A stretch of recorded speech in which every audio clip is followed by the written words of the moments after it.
Thank you, François. Yet another reason to stop using use states. I feel like we're all being bullied for our bad practices. All right, so I don't know about you, but I have kind of a love-hate relationship with React major updates. Because I'm a kid and I have shiny object syndrome, and so every time I'm like, oh yay, new stuff. And then I remember that I get paid to maintain UI libraries, and I'm like, oh, I gotta make this compatible. And then my bad faith hits, and I've been struggling with those new features, hooks, SSR, RSC, for days. And I'm like, do people even need this? Do I really have to do that?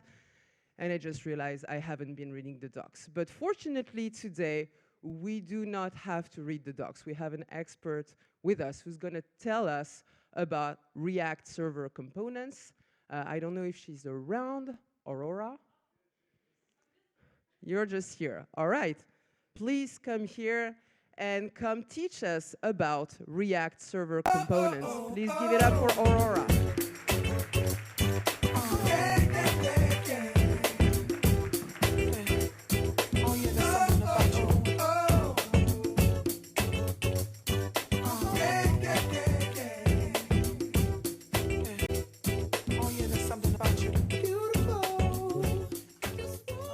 Okay.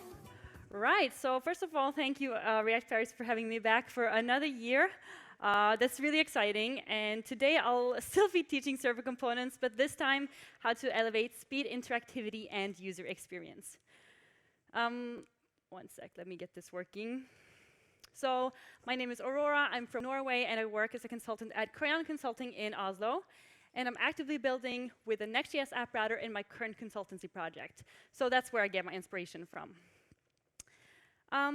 So with React 19, which was finally released last December, we now get server components. So how many of you have heard of server components?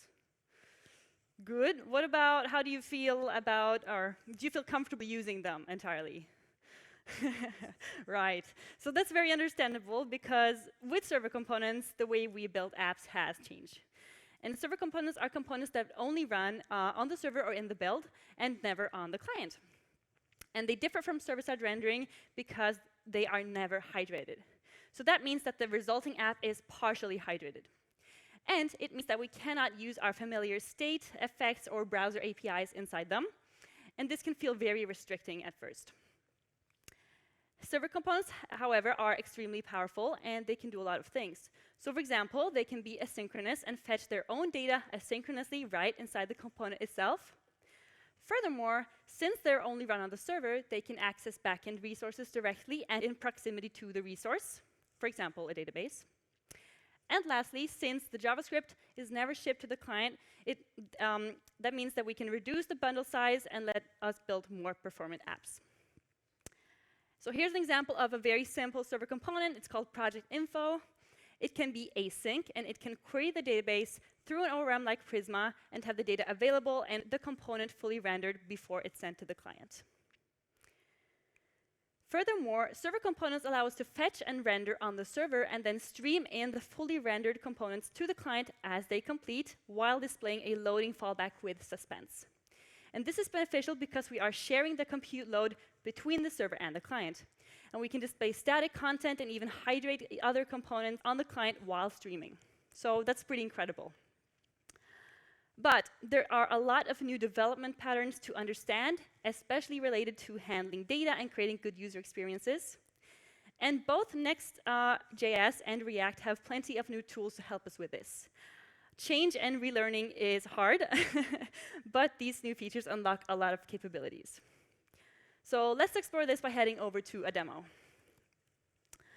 All right.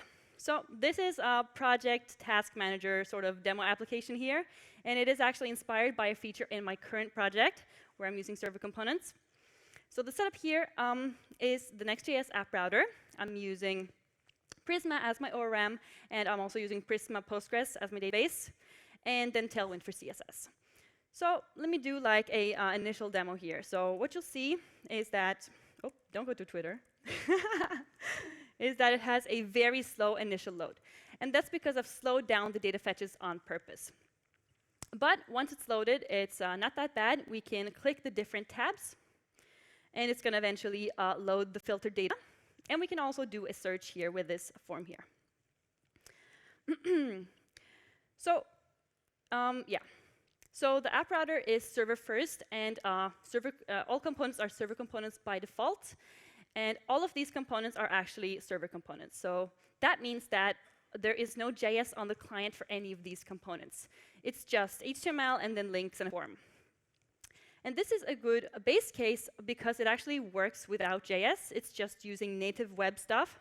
And it will run even if you are on a device with a lower processing power, which cannot run JS effectively. Let's also review the Lighthouse score here. So not great. Of course, the first contentful paint and the largest contentful paint come in after the 3.6 seconds, which is the slow initial load that you were seeing. And the speed index is also 3.6 because speed index gets better as you show incrementally more content. And here we don't see anything until we see everything at the end. So that's why it's the same value. However, the total blocking time is 0, which corresponds to our low amount of JS on the client and no long tasks. And we have a cumulative layout shift of 0 because we are painting everything at once. So not the worst, not great, but definitely a terrible user experience with this very slow initial load. So the starting files here that we're going to work on is first the root layout. So this is a server component. It's async. It can asynchronously fetch data inside the component itself. It's getting the project and this task summary. And these functions are directly querying the database, and they've also been made dynamic with this await connection API from Next.js and slowed down by an amount. So you can see that they're actually slow, right? And then we have a project info component, which is this piece here, and status tabs, which is this component here. And then there is a search, and then the children of this layout, which is the subpages, which is actually a dynamic tab, the syntax here for dynamic routes, with a page, which is the table, right? And this is also just on the server, asynchronously fetching the tasks based on the current filters. So that's our starting point here. And this is now, we want to make this dynamic, right? We don't want to, or if it was static, we could do it in the build, and it would be quite easy. But since we're dealing with dynamic fetching here, it's a lot harder to manage. And what we want to do is elevate the speed and interactivity and user experience of this and improve the bad scores that we saw while maintaining the good ones. And let's begin by fixing the UX of the tabs. Because when I'm clicking this, it takes a while because we are actually running the server component on the server. And suspense will allow us to mark a component as non-urgent and stream it in with a fallback. And in Next.js, we can do that with the loading TSX file. So we're going to add this here.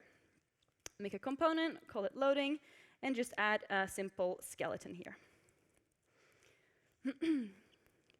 So now, when I click the tabs, I will have this fallback as I'm streaming in the component.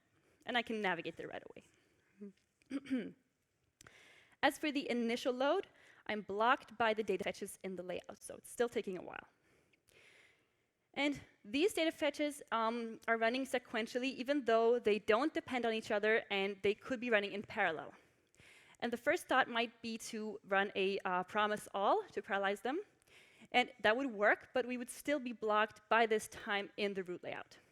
So instead, let's push the data fetches down into the component that's using them. Let's do the project first, cut it from here, and move it into the project info. We'll just put it here. And we don't need this anymore. And this one as well. And let's do the same for the task summary. So we don't need to fetch it here. We can fetch it inside the server component directly. Like that, and all of this is not necessary anymore. There we go. And what we're doing here is making the component responsible for its data and co-locating the data with the UI, making it composable. And then we can actually suspend these components with suspense and provide a fallback. And we'll just do a div with loading ... for now. And do the same for the status tabs. And let's see what happens. So now we're able to run this in parallel, first of all, and we get this fallback and can load the page instantly and just see the content right away without waiting for the initial load. So that's good. But do you see that I have this visual instability? It's kind of hard for me to try to search while it's still streaming. So this is cumulative layout shift, right? Let me just try it once more. So this is a very uncomfortable user experience, and if we check the vitals here, it's actually gone from 0 to 0.04. Might not seem like much, but this is a core web vital, and it's very impactful on our scores, and we have to deal with this. And the way to do that is to size the fallback correctly according to the content that's going to be streaming in. So I have actually a project info skeleton already. There we go. And I also have the same for the status tabs.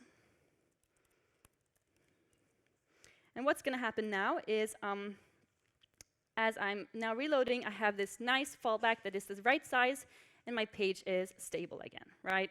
And I can easily fill this. And we also fixed our LCP and our FCP because we're instantly showing this project information header. So scores are already getting a lot better. Now, the next thing I want to do is work on the user experience. And I want to show the currently active tab.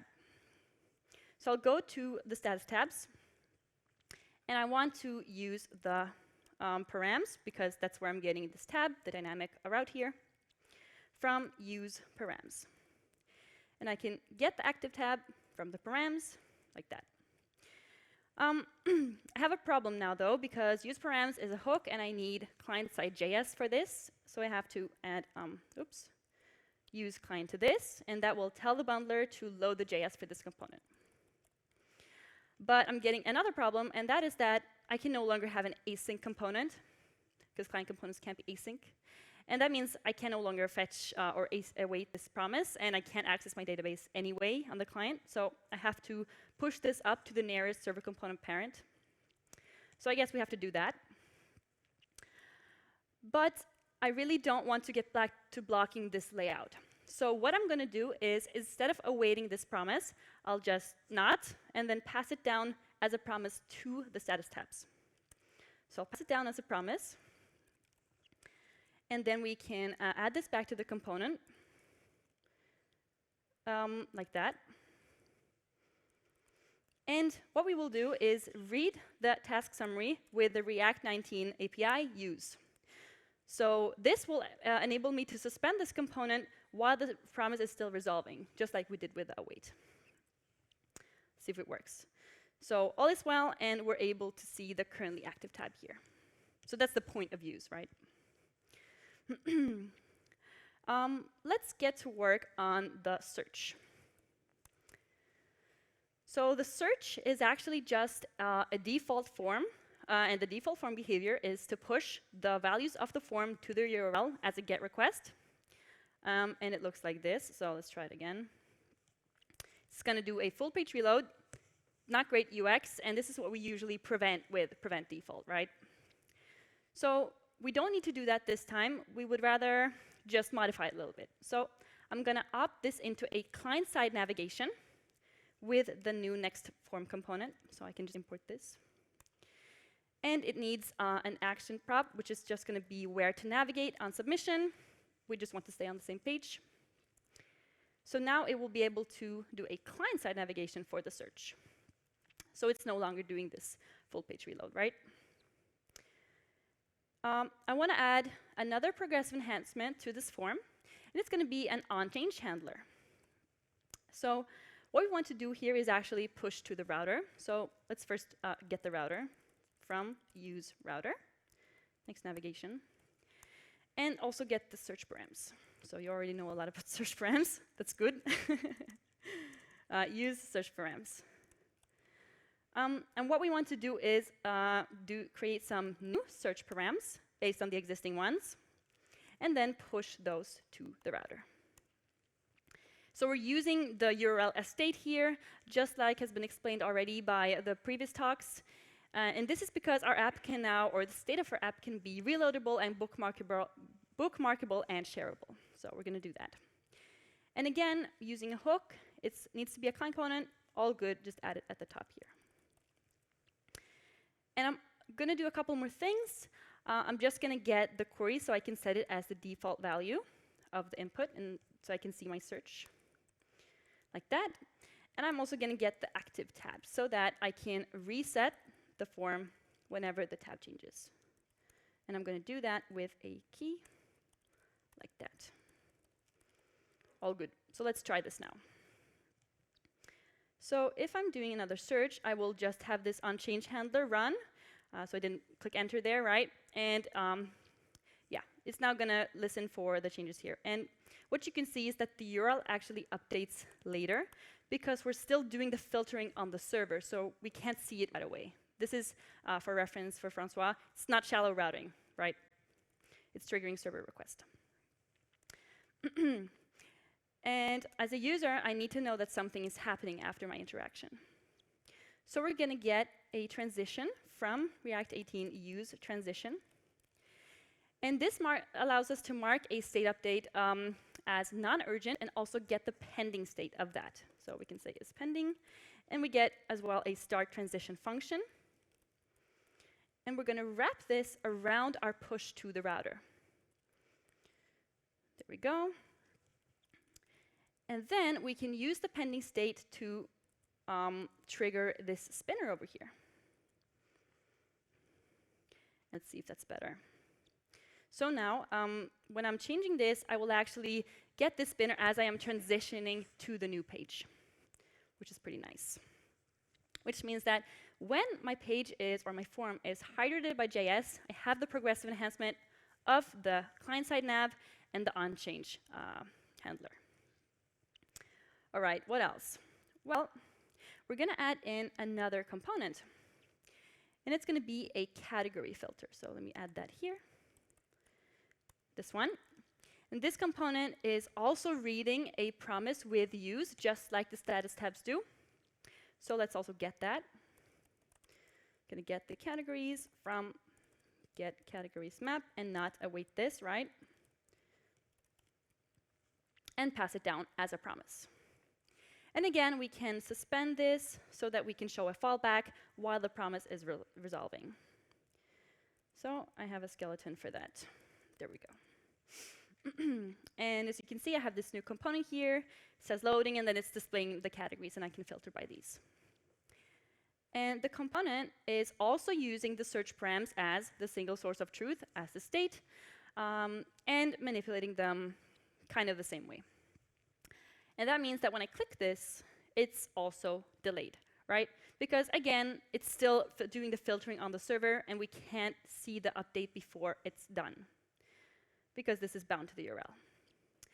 And let's just begin by marking the pending state to make it a little better. So we get another transition, and we'll do the same thing. We'll push, wrap our push to the router with start transition.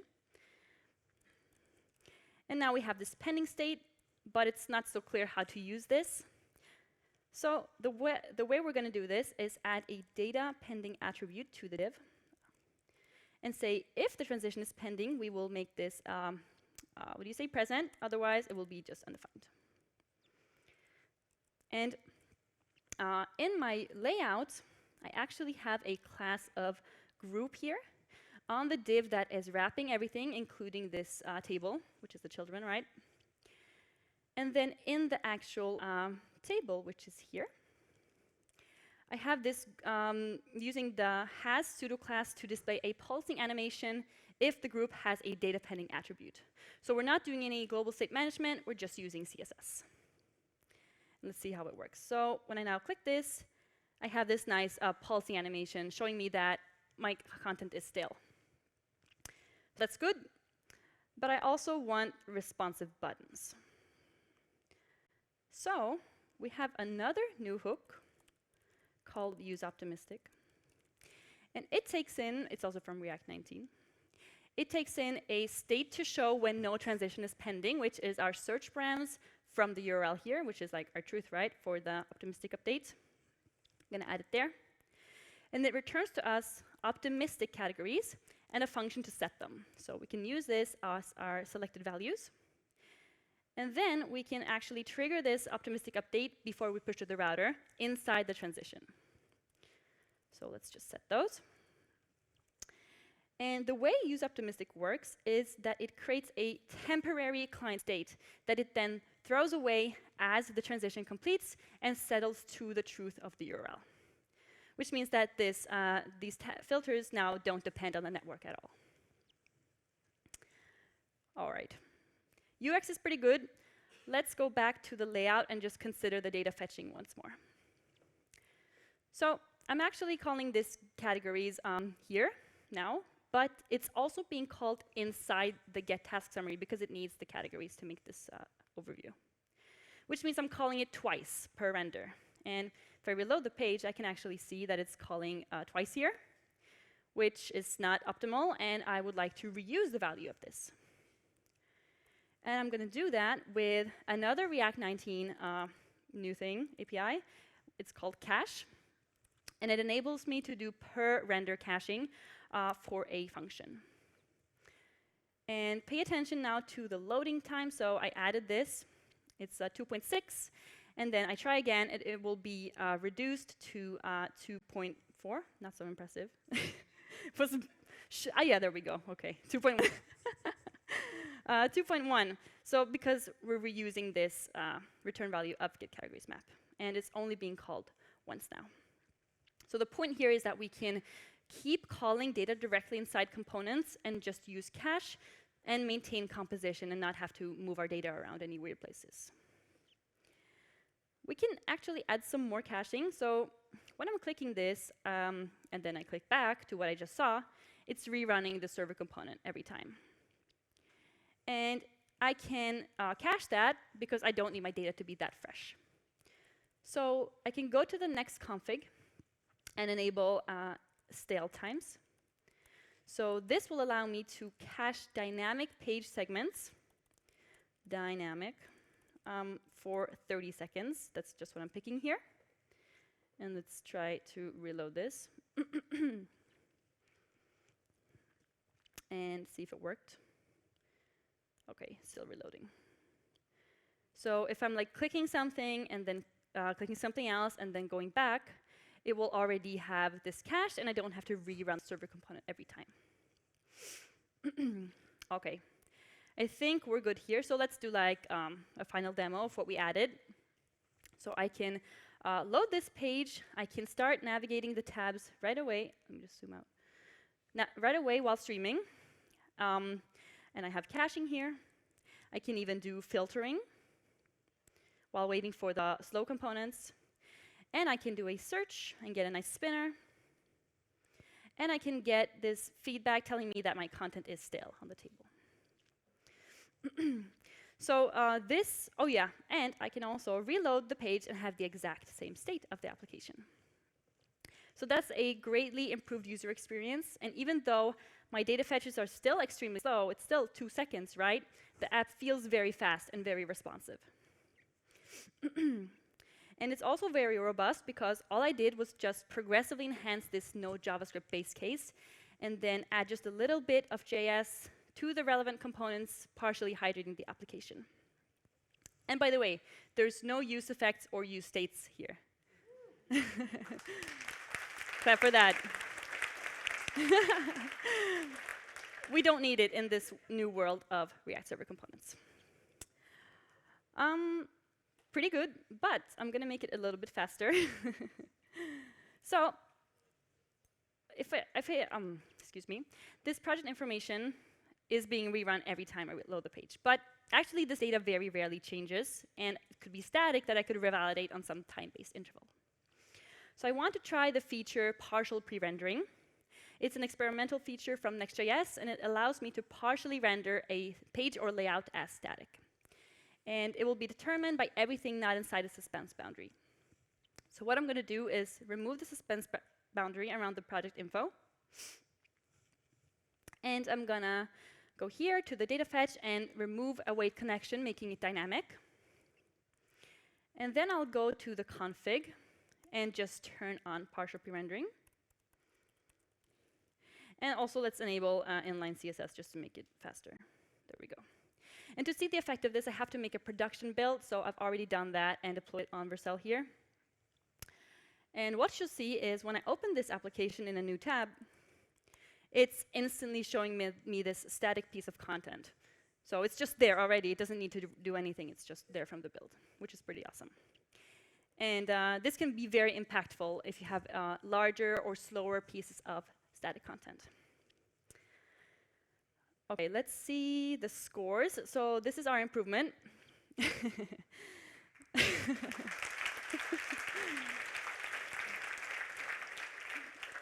So the first contentful paint has been reduced down to 0.1 seconds, which is this project information header. And it's in this case, it's also the LCP, so they're both 0.1. And then the speed index is at 1.2 because we're seeing incrementally more and more content here in the film strip. And then we still have a total blocking time of 0. We just add a little bit of JS to a few components. And then we still have a cumulative layout shift of 0 because we sized our suspense boundaries correctly according to the content that's going to be replacing it. So we managed to greatly improve the performance and get this 99 score, even with this 2.6 load time here for the application. Which means that we managed to complete this task of improving the bad scores and maintaining the good ones, and also make the app fast and interactive and user-friendly. OK, I have one more thing. So you just saw Francois Best do his Nux talk. So let me just get rid of all of this. Yep. And I actually have another branch. It's called Filter Nux. And here I'm using Nux instead, and it actually makes the code way easier because, again, the search params are not great in Next.js. And it also will fix certain race conditions that can happen in my code. So let's just have a look at this. So in the search, I'm using the use query state, and it just returns q set q. And I'm also using options here. So shallow false, meaning it will trigger a server request. And I'm just reusing the exact same transition logic that I already defined previously. And that's the pending, and it's just like that. Oh yeah, and then set q, that's all I have to do. No messy stuff. And for the category filter, use query state again, same thing, reusing my transition logic. And all I have to do here is just set categories. I don't have to do any optimistic, any hassle, it's just all good. So let's try this as well, just to see how it works with this app. So the way Nux works, it actually manipulates the URL instantly, so you will see it changed right away. And we have the spinner, we have the categories, super nice, everything is working really great. So I highly recommend this if you're building a real app with search param handling, because it's way better. OK, let's get back to the slides. Yeah. So I'm going to just summarize the best practice development patterns that I covered through this demo. So the first one is to resolve promises in components deeper in the tree, while displaying loading fallbacks with suspense. And in this way, you will be able to unblock the page and improve performance metrics like FCP, LCP, and speed index, and increase the user experience. And it's also good for composition, because every component can be responsible for its own data. But you have to be mindful and size your suspense fallbacks correctly to avoid CLS. The second one is to display pending indicators, for example, using transitions, to give the user immediate feedback to interactions. And the third is to put application state in the URL as a single source of truth to allow the app to be reloaded, bookmarked, or shared effectively without losing its desired state. And the last best practice is to use progressive enhancement to ensure the app is functional even before JavaScript has loaded or hydration has completed. So then you can add JavaScript to the components that need it to improve UX while maintaining a low total blocking time. Let's also summarize what you can do with the new tools provided by React and Next.js. So first, you can utilize React 19 features. You can use the use API to suspend client components as they resolve a promise they are passed down and display a fallback. Then you can use optimistic to respond to user interaction instantly and independently of the network, even when the following request is slow. And finally, the cache API can perform per render caching for expensive function calls like database queries, which lets you continue the pattern of fetching data inside component and maintaining composition. And you can also enable the relevant Next.js features. So for example, you can use client-side caching with stale times to avoid needless server component renders by reusing dynamic page segments across subsequent requests. And if you want, you can use partial pre-rendering to statically render pieces of the application to get a better FCP and potentially LCP. But it's just an experimental feature right now. We will be able to use it better in the future, hopefully. They're still working on it. So that's it for the talk, and this is the repo for the code that I just wrote. And the branch for the Nux version is also there. It's a branch, so check that out. Okay. And just ask me questions anytime on X or Blue Sky. And I have a blog where I post more nerdy, in-depth React 19 stuff. So yeah, thank you, React Paris. Give it Thank up you. for Aurora, everybody.